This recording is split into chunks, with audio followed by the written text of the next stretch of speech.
తకి వల్లభనేని వంశీ ఎక్కడ? అతను అజ్ఞాతంలోకి వెళ్ళిపోయాడా? ఆయన అనుచరులు కూడా అజ్ఞాతంలోకి వెళ్లారా అన్న అనుమానం వ్యక్తమవుతోంది. ఆంధ్రప్రదేశ్ రాజకీయాల్లో మళ్లీ హాట్ టాపిక్ గా మారారు వైసీపీ నేత వల్లభనేని వంశీ. సునీల్ అనే వ్యక్తిపై దాడి కేసులో వంశీకి సమన్లు ఇచ్చేందుకు వారం రోజుల క్రితం ఆయన ఇంటికి వెళ్లారు మాచవరం పోలీసులు. అయితే వంశీ అక్కడ లేరన్నారు. విజయవాడలోని ఎస్సీ ఎస్టీ కోర్టులో విచారణలో ఉన్న సత్యవర్ధన్ కేసు వాయిదా కోసం వంశీ కోర్టులో హాజరు కావాల్సి ఉంది. కానీ సోమవారం వంశీ కోర్టుకు వెళ్లలేదు. కొన్ని రోజులుగా వంశీ బయట కనిపించడం లేదంటున్నారు పోలీసులు. ఈ నెల 17న మాచవరం పోలీస్ స్టేషన్లో హత్యాయత్నం కేసు నమోదైంది. 2024 జూన్ 7న సునీల్పై దాడి చేయమని వంశీ తన అనుచరులను రెచ్చగొట్టారన్న ఫిర్యాదుతో ఎఫ్ఐఆర్ రిజిస్టర్ చేశారు పోలీసులు.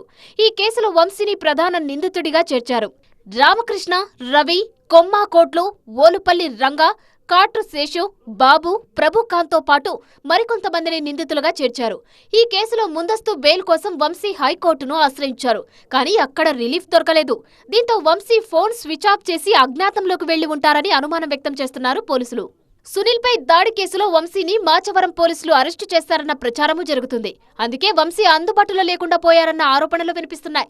ఈ కేసులో మిగతా నిందితులు పరారీలో ఉన్నట్టు పేర్కొన్నారు పోలీసులు. ఇప్పటికే సత్యవర్ధన్ కేసులో 4 నెలలు జైలు జీవితం గడిపారు వల్లభనేని వంశీ. జైల్లో వంశీ అనారోగ్యానికి గురయ్యారు. జైలు నుంచి విడుదలయ్యాక వంశీ రాజకీయాల్లో యాక్టివ్ అయ్యారు. వైసీపీ అధినేత వైఎస్ జగన్ కార్యక్రమాల్లో పాల్గొన్నారు. గన్నవరం నియోజకవర్గంలో విస్తృత పర్యటనలు చేశారు. వారం రోజులుగా వంశీ అందుబాటులో లేరన్న ప్రచారము జరుగుతోంది. వంశీ ఆరోగ్యానికి గురైతే ఎవరికి అందుబాటులో ఉండరు అంటున్నారు ఆయన అనుచరులు. ఆయన ఆరోగ్యం సహకరించకపోవడం వల్లే అందుబాటులో లేరేమో అన్న అనుమానం వ్యక్తం చేస్తున్నారు.